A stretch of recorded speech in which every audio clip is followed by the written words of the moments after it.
gran respuesta para hacer. Bueno, debo agradecerlo.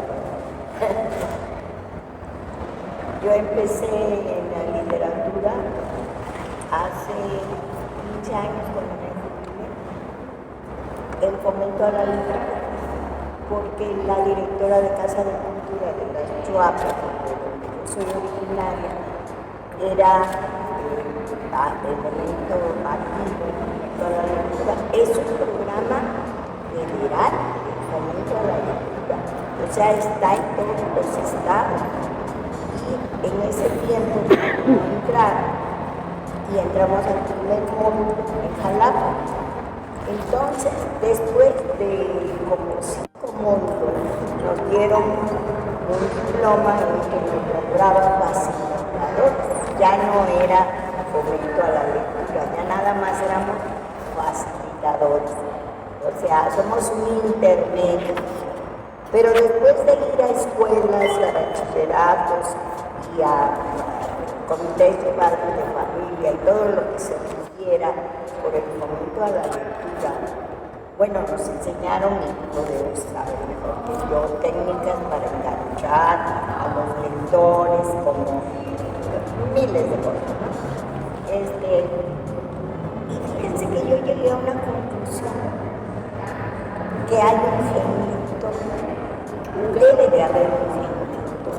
Eso no quiere decir que no pueda uno iniciar a alguien en la lectura y hacer lo que goce la lectura, que esa es la finalidad. ¿Sí? La lectura para todos los mexicanos es tarea desde la primaria. Y les mandan a que se echen los trozos del Quijote o de Rayuela, que son textos bastante densos para uno de secundaria. Entonces, lee en la página y le haces una sinopsis y el chamaco se queda ahora, en aquellos tiempos que empecé, ahora pues van a la inteligencia artificial o se van a los... Pero pues el chamaco queda con la idea de que la lectura es realmente un trabajo extra.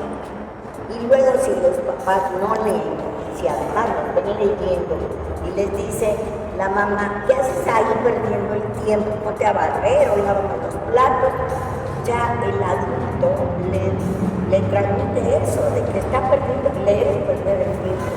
Entonces, realmente yo conozco pocas personas que realmente lean porque lo gozan, lo viven.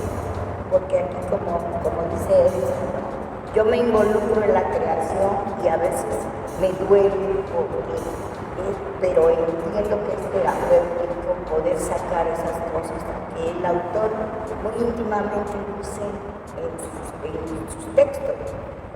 Pero a veces transmitir eso es muy difícil, y más si el lector no está abierto, ¿no? Entonces, pues no quiero parecer muy trillada al decir que, como dice Borges, a nadie se le puede obligar a ser feliz. La lectura es ser feliz, es hacer feliz. Felices no en el sentido banal, sino claro, porque hay textos que sugieren, por ejemplo, yo tengo que tener una disposición especial para leer a Dostoyevski. Y si estoy media deprimida, mejor no lo leo, porque me dura la vida moral una semana. Y si estoy muy romántica y leo, por ejemplo, a Rubén Darío, pues me entra un anhelo, ¿no? Una nostalgia del amor, y así sucesivamente, no necesariamente felicidades, sino una felicidad de todo. Entonces ya abandoné la idea de querer que lean. ¿Sí? Yo digo que hay un gen lector y que hay que tratarlo de encontrar. ¿Sí? Por lo general encuentro en la gente verdaderamente lectora, que el papá era lector, que la mamá o los abuelos, a veces salto una generación. No, la lectura es gozo. Y transmitir ese gozo es lo que yo ahora hago. Que me quedé pensando en la primera parte de la pregunta, que mencionaba la dificultad para mantenernos informados. Y bueno, ahí es como todo, es una cosa muy compleja, ¿no? Porque hay como demasiada información y pues sí, como que vemos tanto que no entendemos nada, ¿no? O sea, pues, entonces, pues lo difícil más bien es como detenerse, ¿no? Yo creo que también, digamos, creo que a lo mejor las nuevas generaciones hasta tienen más difícil, ¿no? Como que les guste leer un libro, pues por la velocidad, ¿no? Por la velocidad del internet y como esta exposición de puras imágenes, ¿no? Y nada de texto. Pero creo que pues desde que somos pequeños, ¿no? Y a lo mejor nos detenemos a ver un libro, pues eso nos ayuda a trabajar la atención, ¿no? Y la reflexión, y a poder como ir más despacio, ¿no? Yo diría que ese es como el reto que yo siento, ¿no? Y que veo también en mis alumnos, porque tengo la fortuna de, pues, de dar clases a gente joven. Entonces ahí el trabajo es como desacelerarnos, ¿no? Y que realmente pues se detengan, ¿no? Y aunque sea como una nota periodística, un relato corto o algo que ellos mismos escriban, que lo vuelvan a leer, ¿no? Y que lo puedan repasar. Entonces, que la dificultad pues, es esta sobreexposición y esta velocidad y este reto que tenemos de decir, a ver, detengámonos y prestemos atención un poco de esto. Daría un ejemplo nada más. O sea, sí hay un montón de cosas de la vida, sobre todo de los medios electrónicos, que son auténticos enemigos de la lectura. Ya un ejemplo que es el caso de mi hijo Emiliano, que tiene 18 años, acaba de entrar a la universidad, y leímos mucho de chico, o sea, leíamos todas las noches. Él ya, por ejemplo, en el último de Harry Potter, ya me brincó y ya se fue solito. Digamos que era un buen lector, y el día que tuvo un teléfono celular en las manos, yo creo que bajó como a 5% su lectura. Y todo el tiempo está con el teléfono, sus audífonos, y se comunica con sus amigos, lee cosas, y baja películas y no sé qué, pero los libros siguen estando ahí a un ladito de su cama, pero su velocidad lectora disminuyó un montón. Y por supuesto que eso, aunque ya tenía cierta formación, que es un muchacho más formado, sí va en detrimento de la información que se maneja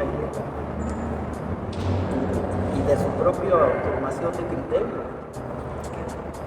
Yo así lo creo.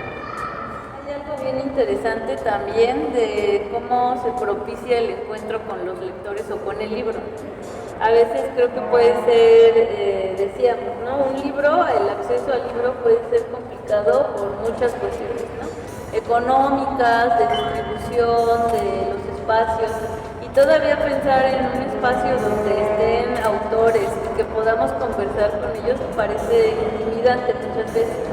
O en qué momento o en qué situación vamos a poder hacerlo.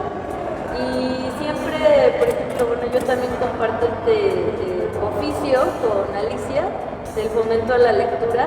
Siempre es emocionante para las personas leer cuando te acercas desde un lado humano.